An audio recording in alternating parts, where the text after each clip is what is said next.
Moi!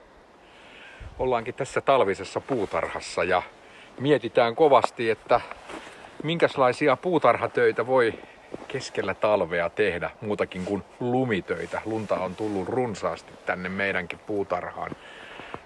Itse asiassa nämä talviset puutarhatyöt tarkoittaa sitä, että ton lumeenahan ne kaikki liittyy. Kun lunta on tullut paljon ja se on ensin kevyttä ja sitten kun se kastuu, niin siitä tulee todella painavaa. Ja kyllä kannattaa talvella puutarhassa käydä vähän marjapensaiden, omenapuiden, sireeneiden runkoja koputtelemassa, jotta se painavin lumi lähtee siitä pois sillä tavoin ja sitten päästään eroon niistä oksien repeytymisistä. Toinen juttu, mitä kandee ehkä tehdä, jos jänikset pääsee pihalle, niin on se, että talloo omenapuiden rungot siitä alaosasta, no ei omenapuiden runkoja, kun lumet niitä omenapuiden runkojen vierestä, niin alas, ettei se rusakko toi jänis pääse nousemaan sen hangen päältä sinne omenapuun oksistoon ja syömään sitten niitä.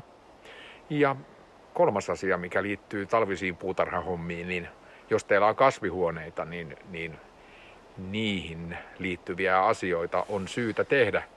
Lumi kasaantuu kasvihuoneen katolle helposti ja siitä tulee järkyttävä paino ja sehän saattaa vääntää sen koko kasvihuoneen rungon läjään tai jopa romahduttaa sen kasvihuoneen. Tämmöisiä asioita ja askareita puutarhassa tehdä ja kiinnittää pikkasen huomiota siihen, että talvesta selviäisi mahdollisimman pienin vaurioin. Ja ei muuta kuin sitten hommiin. Ajattelin ensin ravistella sireeneitä. Ne on ottanut joka vuosi hittiä ja katkeilee lumenpainosta. Ja kuten tuossakin näette, niin aikamoinen oksa.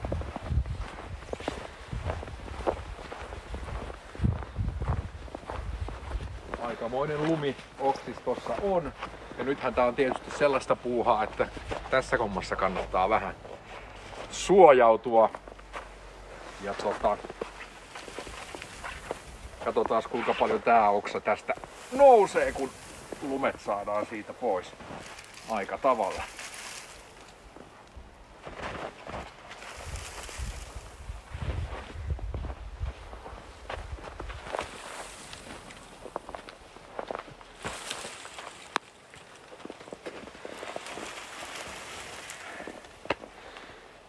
Mahtavaa. Näin. Niitä on tuolla vielä lisääkin. Tällä hetkellä kasvihuoneen katolla paikkapaikoin taitaa olla 2-30 senttiä lunta. Siihen me tarvitaan lumilapiota, kun tyhjennetään jo etukäteen valmiiksi. Ja saadaan sitä painoa pois. Kasvihuoneeseen liittyen muuten kannattaa olla tarkka, kun sitä pystyttää huomioiden silloin kesällä, kun se pystytys on käynnissä, se asia, ettei katolta putoava lumi, nuoskalumi murskaa sitä kasvihuonetta. Tästä meillä on esimerkkejä sieltä meidän kesäpaikalta, mitä ollaan sitten jouduttu tekemään, kun ei ihan ymmärretty, kuinka pitkälle lumi katolta voi vyöryä, mutta siitä tarkemmin kohta. On tärkeää hoitaa nämä lumihommat monestakin syystä. Tässä on kasvihuone ja me ollaan laitettu siihen lava tähän päätyseinään. Nimittäin viime vuonna kävi sillä tavalla, että tuosta mun takana olevasta katolta tippui lumet ja ne hajotti tästä kasvihuoneen päädystä pari lasiruutua, jotka jouduttiin uusimaan. Ja tässä sitä lunta itse asiassa näkyy, että sitä kyllä piisaa tänä vuonna.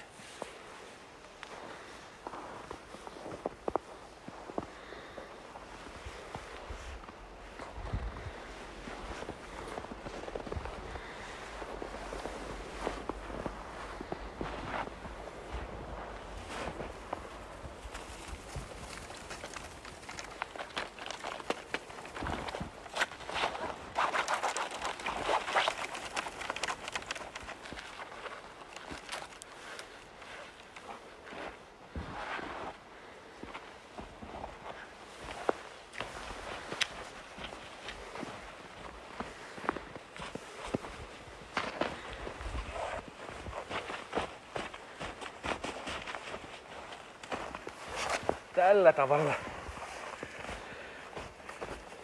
viedään tätä lumenpintaa vähän alemmas, niin se jänis ei sitten pääse tavallaan ylemmäs. Kyllä semmonen rusakko, niin kun se takajaloillaan seisoo, niin se on todella korkealla sitten, että ihan tavalliset verkot ja muu niin ei kyllä riitä sen tuhoja estämään, mutta kyllä se äkkiä 1,5 metriin yrittää yltää, jos on niinku 60-senttinen kantohankikin, niin helposti. Rankkaa puuhaa.